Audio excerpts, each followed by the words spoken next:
Hello नमस्कार, स्वागत है साइंस जोन कोचिंग सेंटर में। तो आज हम पढ़ेंगे प्रतिवर्ती क्रिया और प्रतिवर्ती चाप में 3 अंतर लिखें।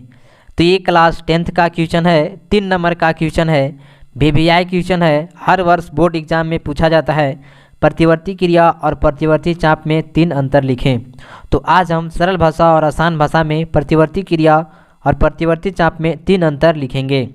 तो सबसे पहले हम प्रतिवर्ती क्रिया और प्रतिवर्ती चाप किसे कहते हैं, सबसे पहले हम इसको जान लेते हैं। तो प्रतिवर्ती क्रिया किसे कहते हैं? तो उद्दीपन के प्रति। अब उद्दीपन किसे कहते हैं? तो उद्दीपन उत्तेजित या क्षतिग्रस्त या भड़काने या उकसाने की क्रिया को उद्दीपन कहते हैं। तो उद्दीपन के प्रति कार्यकर अंगों की अचेतन और अनैतिक अनुक्रिया को प्रतिवर्ती क्रिया कहते हैं। जैसे गर्म वस्तु छू जाने पर हम तुरंत अपना हाथ हटा लेते हैं। तो ये प्रतिवर्ती क्रिया का उदाहरण है। प्रतिवर्ती क्रिया किसे कहते हैं जान गए होंगे। उद्दीपन के प्रति कार्यकर अंगों की अचेतन और अनैतिक अनुक्रिया को प्रतिवर्ती क्रिया कहते हैं। अब हम प्रतिवर्ती चाप जानते हैं। प्रतिवर्ती चाप किसे कहते हैं?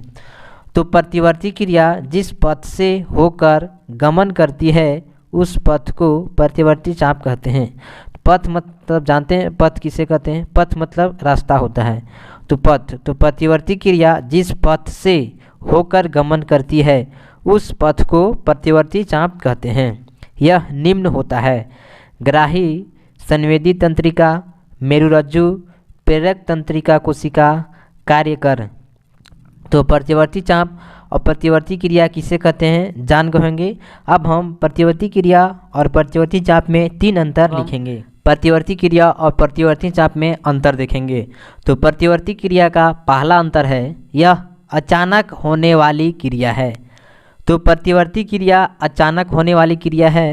अब प्रतिवर्ती चाप का पहला अंतर देखेंगे, यह अचानक नहीं होता है। तो प्रतिवर्ती चाप अचानक होने वाली क्रिया नहीं है और प्रतिवर्ती क्रिया अचानक होने वाली क्रिया है। तो प्रतिवर्ती क्रिया अचानक होने वाली है और प्रतिवर्ती चाप यह अचानक नहीं होता है। अब प्रतिवर्ती क्रिया का दूसरा अंतर देखेंगे, इसका नियंत्रण मेरुरज्जु के द्वारा होता है। तो प्रतिवर्ती क्रिया का नियंत्रण मेरुरज्जु के द्वारा होता है। अब प्रतिवर्ती चाप का दूसरा अंतर देखेंगे, इसके द्वारा हमें प्रतिवर्ती क्रिया का पता लगता है। तो प्रतिवर्ती चाप के द्वारा हमें प्रतिवर्ती क्रिया का पता लगता है।